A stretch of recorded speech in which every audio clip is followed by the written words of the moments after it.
My name is Emily, I'm 35 years old, and this is the story of how I was betrayed by the people who were supposed to love me unconditionally, my own family.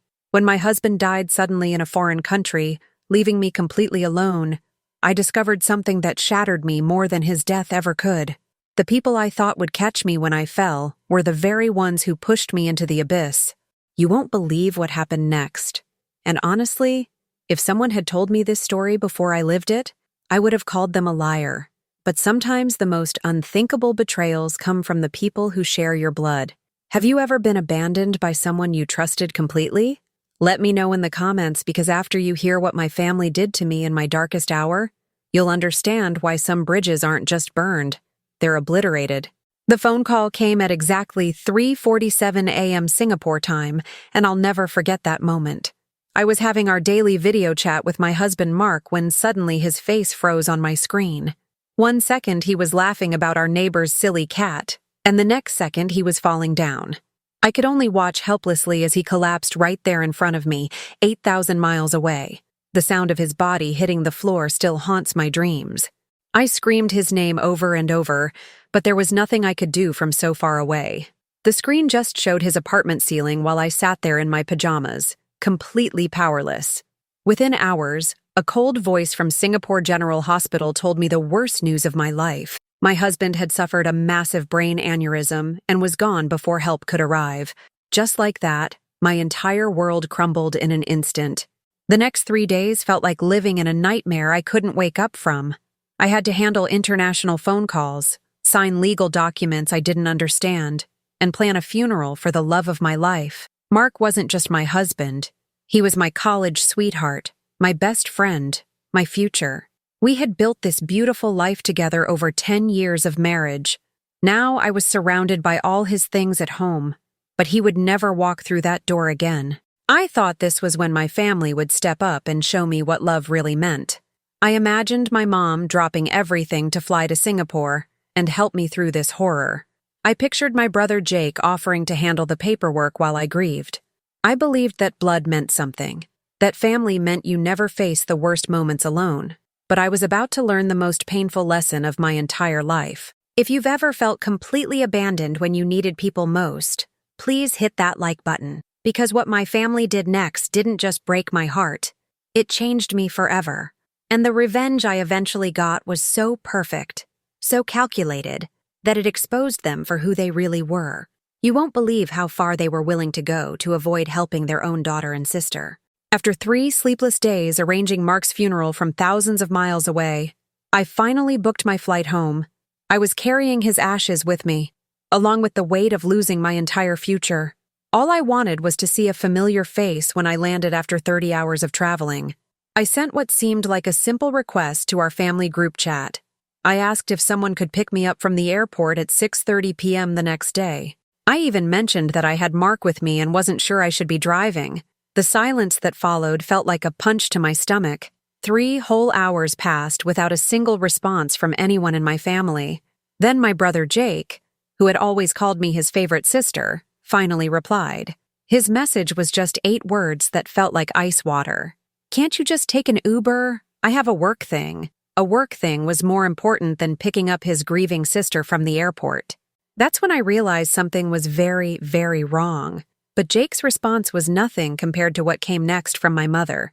The woman who raised me to believe family comes first had the nerve to ask why I didn't plan better. She said Tuesday nights are busy for everyone, as if I had somehow scheduled my husband's death for maximum inconvenience. My sister Sarah tried to be nicer, but even she made excuses about bringing her kids and how stressful it would be. Not one person in my family could give me a simple ride home. I sat there in Singapore's airport, clutching my phone and reading these messages over and over again. Here I was, holding an urn with my husband's ashes, and my own family was treating me like I was asking for a huge favor. They responded like I wanted help moving furniture, not like their daughter and sister needed them after the worst week of her life. The casual indifference in their words cut deeper than any knife could have. This wasn't just disappointment. This was betrayal at its cruelest level. What happened next would show me just how little my family really cared about me. And let me tell you, their behavior at the airport was nothing compared to what they did when I actually got home. The way they abandoned me in my darkest hour planted the seeds for a revenge so perfect, it would expose their true nature to everyone who mattered. Sometimes the people who hurt you the most end up destroying themselves. Before I tell you about the nightmare that followed, you need to understand what Mark and I had together. We weren't just married. We were that couple everyone else looked up to and secretly envied. We met in college during our sophomore year when we were both studying in the library. He was struggling with calculus, and I offered to help him with his homework. That one moment of kindness turned into coffee dates, then real dates, then 10 beautiful years of marriage. We were proof that college sweethearts could actually make it work. Our life together was like something out of a romantic movie, but better because it was real. We had this cozy little house with a white picket fence that we painted together every spring. Mark would make me pancakes every Sunday morning while I read him funny stories from the newspaper. We had matching coffee mugs, inside jokes that made no sense to anyone else, and this way of finishing each other's sentences that annoyed our friends. Every anniversary, he would recreate our first date down to the smallest detail, even wearing the same cologne he wore that night. We had been trying to start a family for the past 2 years, and Mark was so excited about becoming a dad. He had already started building a crib in our garage, even though I wasn't pregnant yet. We would spend hours talking about baby names and whether our kids would have his green eyes or my brown ones. He wanted to teach them how to ride bikes and throw baseballs, while I dreamed of bedtime stories and helping with homework. Our future felt so certain, so bright, so perfectly planned out in every detail. Mark was the kind of husband who brought me flowers just because it was Tuesday. He remembered every important date, not just birthdays and anniversaries, but the day we first kissed and the day we moved in together. When I had a bad day at work, he would already have my favorite ice cream waiting in the freezer. He supported my dreams, celebrated my successes, and held me through every disappointment. We were partners in every sense of the word, facing everything together as a team. Looking back now, I realize how naive we were to think life would always be that perfect. We had this unshakable belief that love could conquer anything, that as long as we had each other, nothing could really hurt us. We never imagined that death could steal our future so suddenly, or that grief could reveal the true nature of the people we thought loved us most. But sometimes life has a way of testing everything you believe about love, family, and loyalty in the cruelest ways possible. The opportunity that changed everything came on a rainy Thursday in March. Just like any other ordinary day, Mark burst through our front door with this huge grin on his face, waving a letter from his engineering company. His firm had offered him a 2-year contract in Singapore to help design a new water treatment facility. The pay was incredible, almost triple his current salary, and it would set us up financially for starting our family. We could pay off the house, save for our kids' college funds, and maybe even take that trip to Italy we'd been dreaming about since our honeymoon. At first, I was terrified of being apart from him for 2 whole years. We had never spent more than a week away from each other since we got married. The thought of sleeping alone in our bed, eating dinner by myself, and missing all our little daily routines made my stomach hurt. But Mark had this amazing solution that made everything seem possible and exciting. He suggested we split our time between 2 continents. I would visit him every few months, and he would come home during his vacation time. It sounded like an adventure we could handle together. We spent weeks planning every detail of how this long-distance arrangement would work. Mark found this beautiful apartment in Singapore with a view of the harbor that he showed me through virtual tours. We set up a schedule for our video calls that worked with the time difference, and he promised to text me every morning and every night. I started learning about Singapore's culture and even downloaded a language app to pick up some basic phrases. The whole thing felt like we were writing the next chapter of our love story, just with a little more distance than usual. The hardest part was saying goodbye at the airport, but even that felt manageable because we had a plan. Mark would get settled for the first month, then I would visit him for Christmas and New Year's. We had already booked my flight and found this amazing hotel where we could spend New Year's Eve watching fireworks over the Singapore skyline.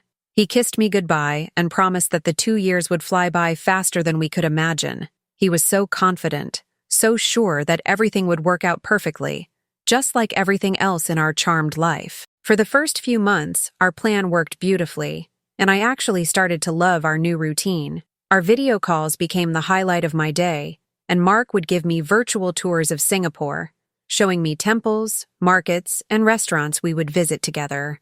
He sent me pictures of street food he tried, and funny stories about his coworkers who came from all over the world.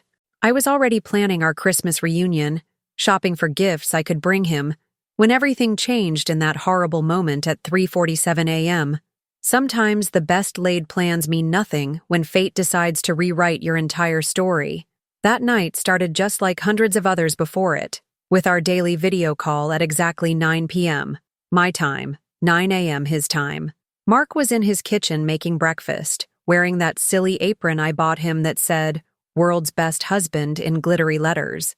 He was telling me about his weekend plans to visit the botanical gardens and how he'd found this amazing coffee shop that reminded him of our favorite place back home.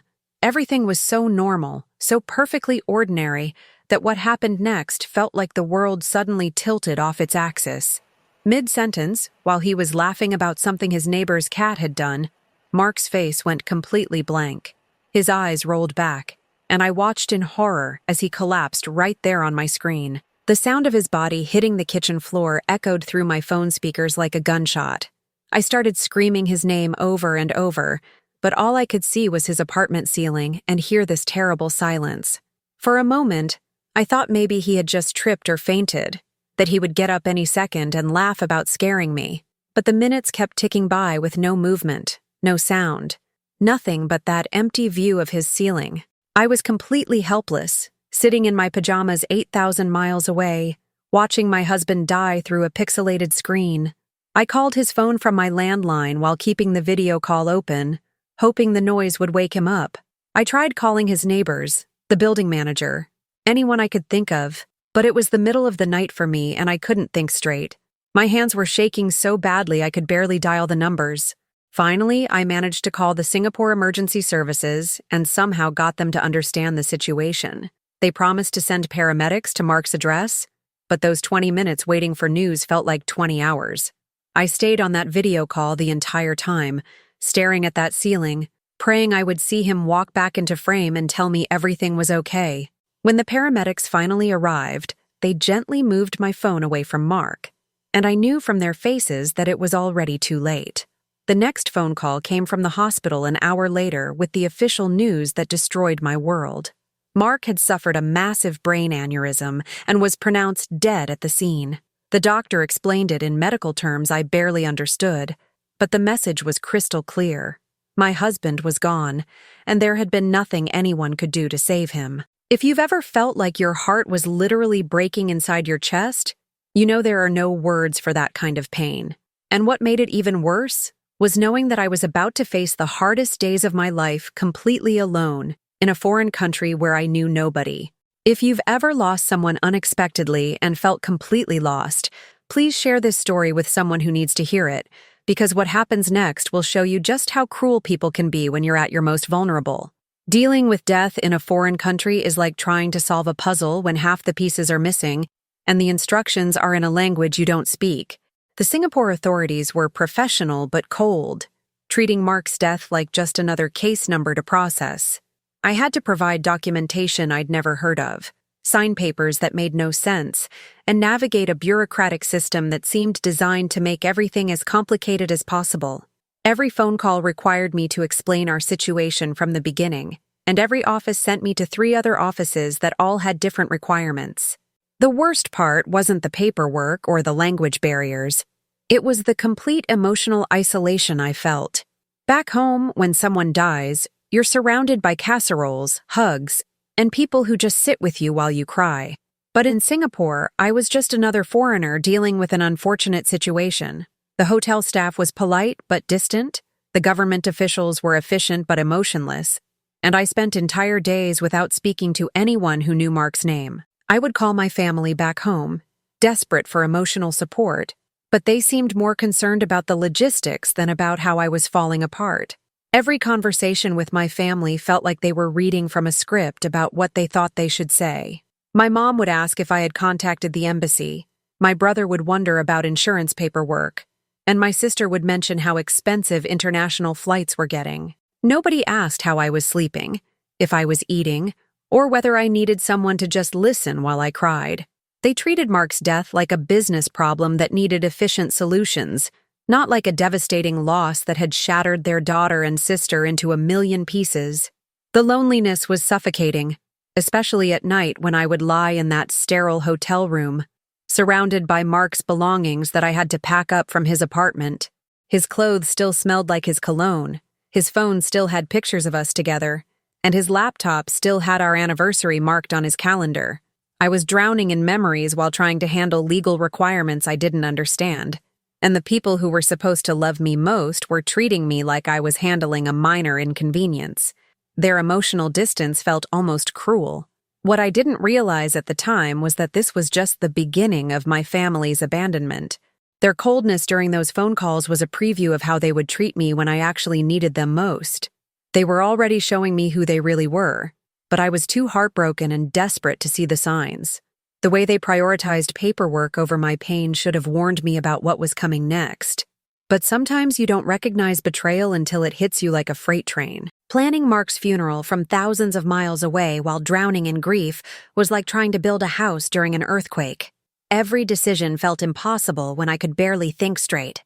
But Singapore's laws required everything to be handled within a specific time frame. I had to choose between burial and cremation without Mark there to tell me what he would have wanted. I had to pick flowers, write an obituary, and select a casket while sitting in a hotel room surrounded by his belongings. The funeral director was kind but businesslike, asking me questions about music and readings that I couldn't answer through my tears. The most heartbreaking part was calling my family to tell them about the funeral arrangements. I assumed they would start booking flights immediately, that my mom would insist on being there to support me, that Jake would take time off work to help me say goodbye to Mark. Instead, I got a series of excuses that felt like slaps in the face. My mother said international flights were too expensive on such short notice. My brother claimed he couldn't get time off work during their busy season. My sister mentioned that her kids had school events she couldn't miss.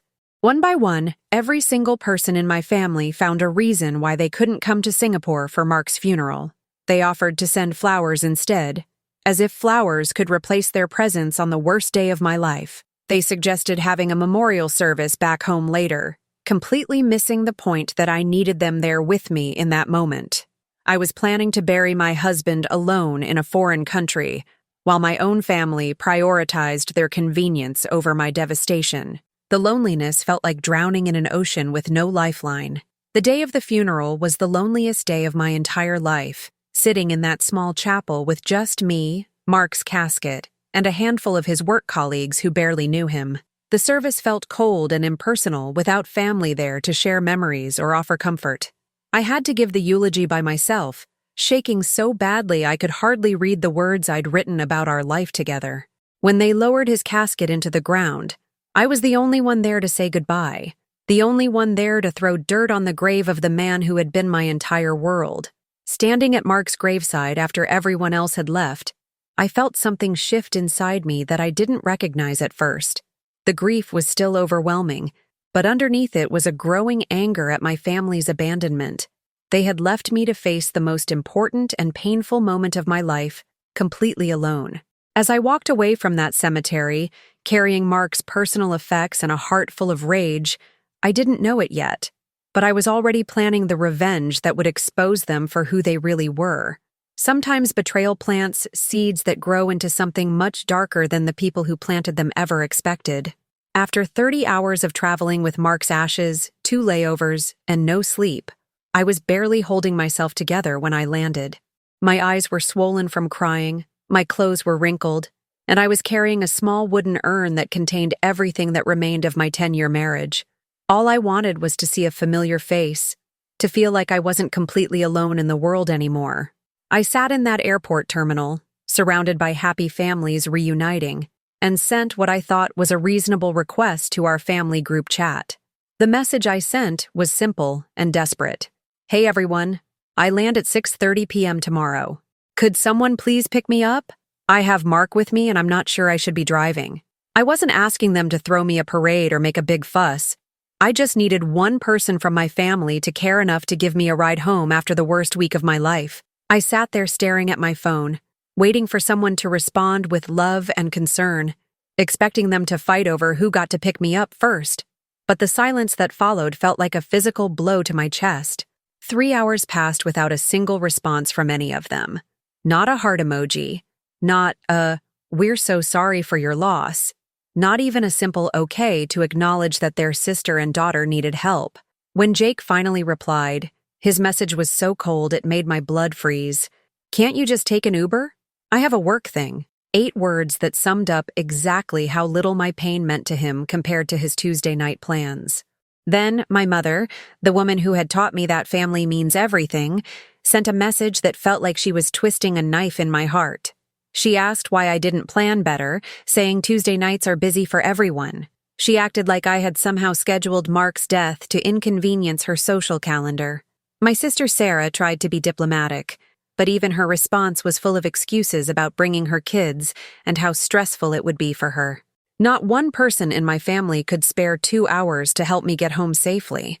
Sitting in that airport, reading those messages while holding my husband's ashes, something inside me died that day. It wasn't just disappointment or hurt feelings. It was the complete destruction of everything I had believed about family loyalty and unconditional love. They had shown me their true priorities, and I wasn't even on the list.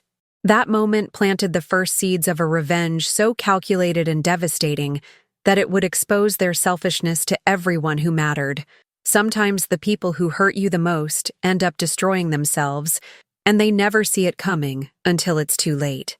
As I sat in that airport terminal, their cruel responses brought back a flood of memories I had been trying to ignore for years. This wasn't the first time my family had let me down. It was just the most devastating example of a pattern that had been going on my entire life. When I graduated college with honors, they missed my ceremony because Jake had a baseball game. When I got my first promotion at work, they forgot to even acknowledge it because Sarah was planning her birthday party. Even at my wedding to Mark, they showed up late and left early, claiming they had other commitments that were more important. I remembered how they had treated Mark when I first brought him home to meet them. They were polite but distant, never really making an effort to get to know the man I was planning to spend my life with. When Mark and I announced our engagement, my mother's first comment was about how expensive weddings were getting. My brother asked if we were sure we weren't rushing things, and my sister wondered out loud if Mark was good enough for me. They never celebrated our relationship or supported our dreams the way families are supposed to. Even during the good times, I was always the one making the effort to maintain our relationships. I was the one who remembered everyone's birthdays, who organized family dinners, who sent Christmas cards with handwritten notes.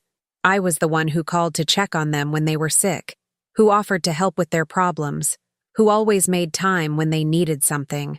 But when I needed them, truly needed them, they treated me like I was asking for too much, like my grief was an inconvenience to their busy lives. The more I thought about it, the more I realized that I had been living in denial about who my family really was. I had been making excuses for their selfishness for years, telling myself they were just busy or stressed or going through their own problems. I had convinced myself that deep down they really loved me, that they would be there when it mattered most. But sitting in that airport, holding Mark's ashes and reading their heartless responses, I finally saw the truth that had been staring me in the face all along. They had never really loved me the way I loved them, and they certainly didn't love me the way Mark had loved me. Mark would have moved mountains to help someone he cared about, but my own family couldn't even spare 2 hours to pick me up from the airport after I buried my husband alone. That realization was almost as painful as losing Mark, but it also gave me a clarity I had never had before. I knew exactly who they were now, and I was going to make sure everyone else knew it too. The ride home from the airport in that cold, impersonal Uber was just the beginning of discovering how truly heartless my family could be. As we pulled into my driveway, I could see that something was very wrong with my house. Water was pouring out from under my front door, and I could hear the sound of rushing water from inside. My neighbor, Mrs. Peterson, rushed over to tell me that a pipe had burst in my basement 3 days ago, and water had been flooding my house ever since. She had called my family multiple times to let them know about the emergency, but nobody had bothered to come check on my home. I stood there in my driveway, still clutching Mark's ashes, staring at my flooded house in complete disbelief. Mrs. Peterson explained that she had tried calling my mother, my brother, and my sister, begging them to come deal with the water damage before it destroyed everything. She even offered to meet them at the house with the spare key I had given her years ago. But every single one of them had excuses. Jake was busy with work, Sarah had her kids' activities, and my mother said it wasn't really her responsibility to handle my house problems. They let my home flood for 3 days while I was burying my husband. Walking into that house was like stepping into a nightmare on top of a nightmare. The hardwood floors that Mark and I had refinished together were warped and ruined. Our photo albums were soaked and falling apart, destroying years of memories that could never be replaced. The furniture we had picked out together was sitting in inches of muddy water, and the smell of mold was already starting to take over. Everything Mark and I had built together was being destroyed while my family sat comfortably in their own homes, knowing about the emergency and choosing to do nothing. But what made it even worse was the text I received from Jake about an hour after I discovered the flood. Instead of apologizing or offering to help, he sent me a message saying, "Hey, did you know your house is flooded? Mrs. Peterson called me about it a few days ago. You should probably get that checked out." He acted like he was doing me a favor by finally mentioning something he had known about for 3 days. My sister sent a similar message, casually mentioning the flood like it was no big deal, like they hadn't deliberately ignored a crisis in my home while I was overseas grieving. Standing in my ruined house, holding my husband's ashes and reading their casual texts about the flood they had ignored, I felt something snap inside me that I didn't even know existed. This wasn't just neglect anymore. This was active cruelty. They had watched my life fall apart from every possible angle and chosen to make it worse through their deliberate indifference. If you've ever been pushed so far that you felt something dark awaken inside you, then you know exactly what I felt in that moment. They wanted to play games with someone who was already broken, but they had no idea they were about to face a version of me they had never seen before. If this story is making your blood boil like mine was, please hit that subscribe button, because what I did next was so perfectly calculated that it changed everything forever. That first night back in my flooded house nearly killed me, and I'm not being dramatic when I say that. The heating system had been damaged by the water, so the house was freezing cold, but I had nowhere else to go. I was too exhausted and emotionally drained to deal with finding a hotel, and honestly, I just wanted to be surrounded by what was left of my life with Mark. I wrapped myself in every blanket I could find that wasn't soaked and tried to sleep on the couch, but the cold seeped into my bones and wouldn't let go. By morning, I was shivering uncontrollably and couldn't seem to get warm no matter what I did. My neighbor, Mrs. Peterson, found me collapsed in my kitchen, barely conscious from hypothermia. She called an ambulance and probably saved my life because I was too weak and confused to help myself. The paramedics said my body temperature had dropped dangerously low, and if I had stayed in that house much longer, I might not have woken up at all. They rushed me to the hospital, where I spent 2 days recovering from hypothermia and exhaustion. But the physical problems were just the beginning of a nightmare that seemed to have no end. When I finally got home from the hospital, I made the mistake of using a small gas heater in my bedroom to try to stay warm.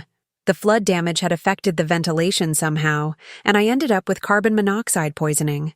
I woke up with the worst headache of my life, nauseous and dizzy, barely able to think straight. Another trip to the emergency room, another night spent alone in a hospital bed, wondering how my life had become such a disaster in just 2 weeks.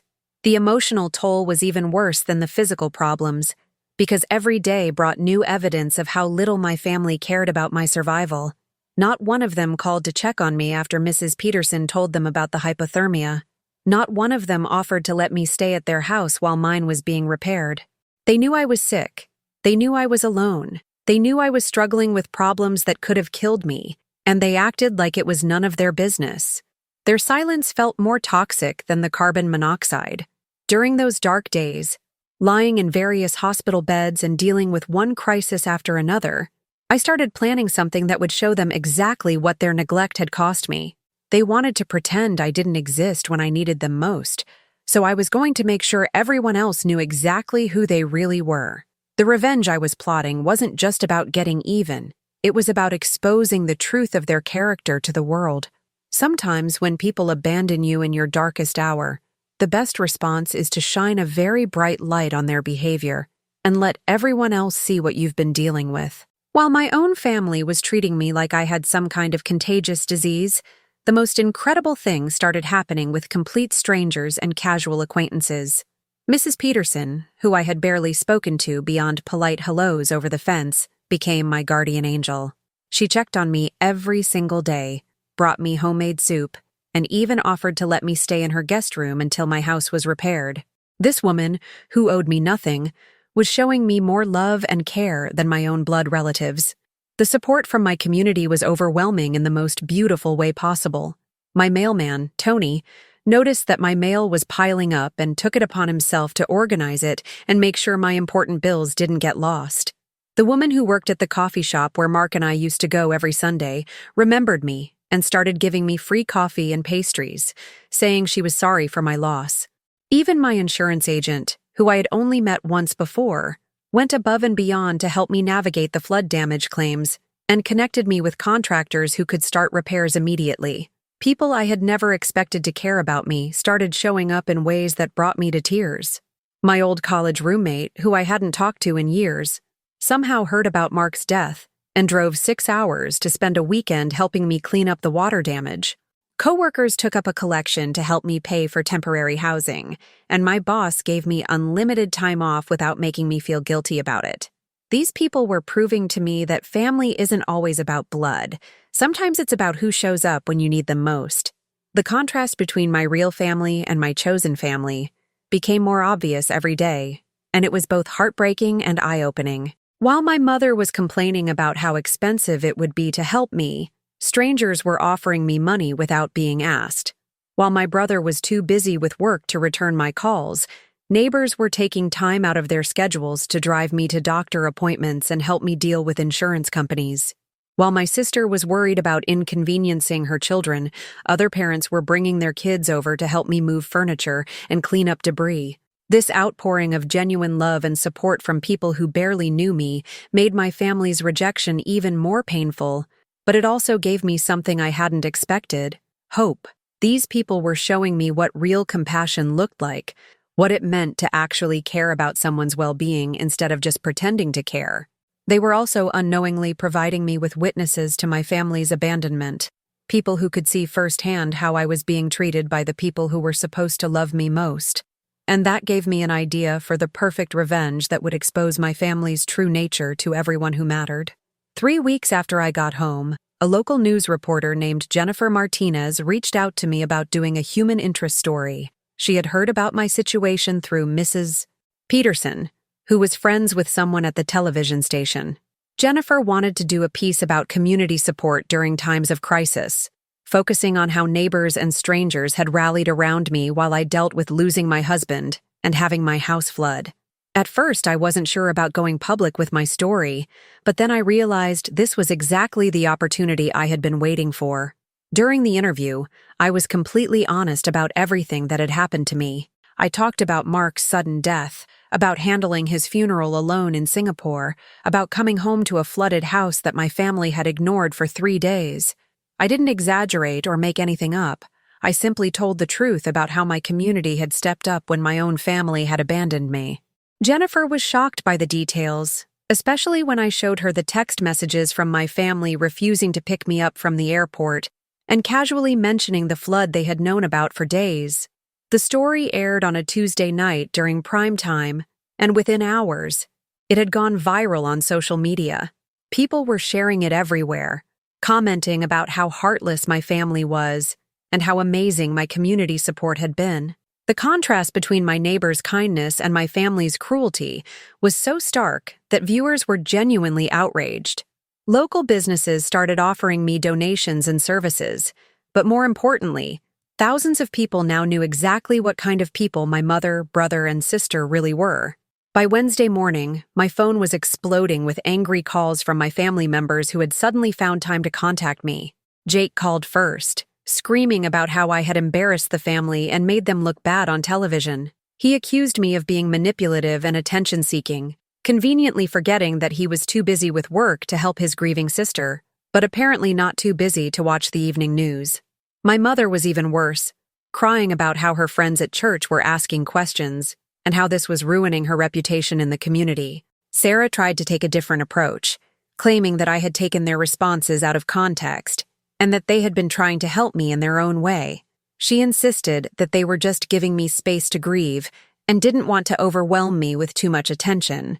But the beautiful thing about having everything documented in text messages was that there was no way to spin their cruel responses into something caring. The evidence spoke for itself, and now everyone could see exactly who they really were. Their panic about their public image told me everything I needed to know about what they truly cared about, and it wasn't me. After the news story aired and my family's true nature was exposed to the world, something interesting started happening. Suddenly, all three of them were very eager to help me and be involved in my life again. My mother offered to come stay with me while my house was being repaired. Jake volunteered to help me deal with insurance companies, and Sarah suggested we have a family dinner to work things out. But their sudden concern felt hollow and manipulative, like they were only interested in damage control for their public image. I realized that their offers to help weren't coming from a place of love or genuine remorse. They were coming from embarrassment and fear. They were worried about how they looked to their friends, their coworkers, and their communities, now that everyone knew how they had treated me. My mother was getting uncomfortable looks at church. Jake's colleagues had seen the story and were asking questions, and Sarah's mom friends were giving her the cold shoulder at school pickup. Their reputation mattered more to them than my pain ever had. That's when I made the decision that changed everything for me. I was going to establish boundaries that protected my peace and well-being, regardless of what they wanted. I sent each of them a text message explaining that their help was no longer needed or wanted. I told them that their true character had been revealed during my darkest hour, and no amount of guilt-driven assistance could undo the damage they had caused. I wasn't interested in fake reconciliation or performative family unity. The responses I got to those boundary-setting messages were exactly what I expected from people who had never really respected me in the first place. Jake got angry and accused me of being ungrateful, saying I was punishing them for one mistake. My mother tried guilt-tripping me, claiming that I was breaking her heart and destroying our family over a misunderstanding. Sarah attempted to negotiate, suggesting that we could all go to family therapy together and work through our issues like mature adults.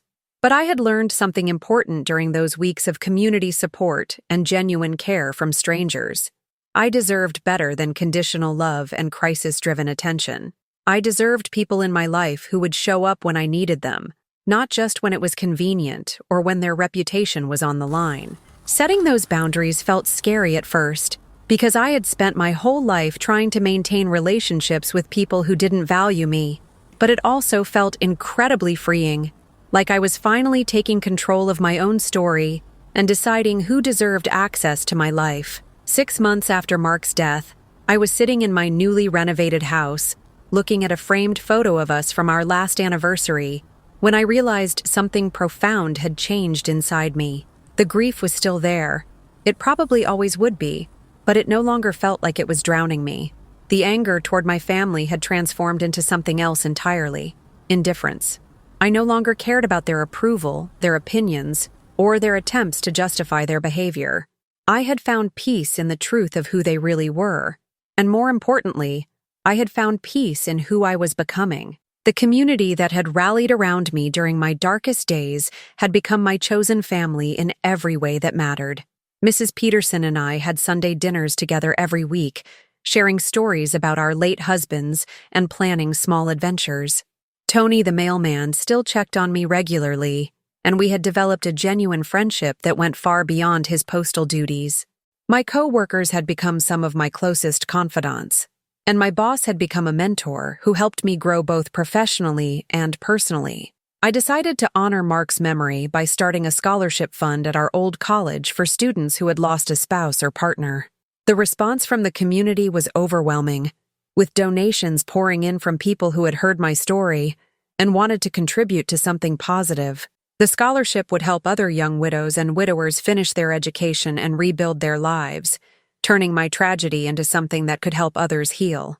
It felt like the perfect way to keep Mark's spirit alive while creating something beautiful from our pain. My family made a few more attempts to reconnect over the months, usually around holidays or family events where my absence was noticeable to others. They would send cards or flowers with messages about forgiveness and moving forward, but they never once acknowledged the specific ways they had hurt me or took genuine responsibility for their actions. Their attempts at reconciliation were always about their comfort and their image, never about my healing or my needs. I stopped responding to their overtures entirely, and eventually they stopped trying. The most unexpected part of this whole experience was discovering that I was stronger than I ever knew I could be. I had survived the sudden loss of my soulmate, handled international bureaucracy while grieving, dealt with multiple medical emergencies, and rebuilt my entire support system from scratch. I had also successfully exposed people who had spent years taking advantage of my love and loyalty. The revenge I had gotten wasn't just about making them face consequences. It was about freeing myself from relationships that had never served me. Looking back now, I can see that Mark's death didn't just take away my husband.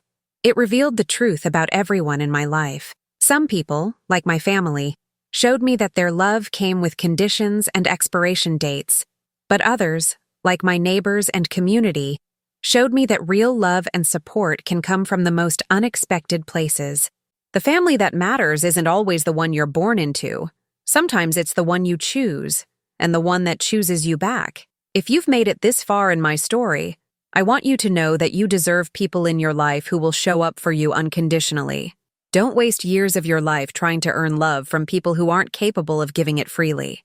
And if you've ever been betrayed by people who should have protected you, remember that the best revenge is building a life so beautiful and authentic that their absence becomes a blessing rather than a loss.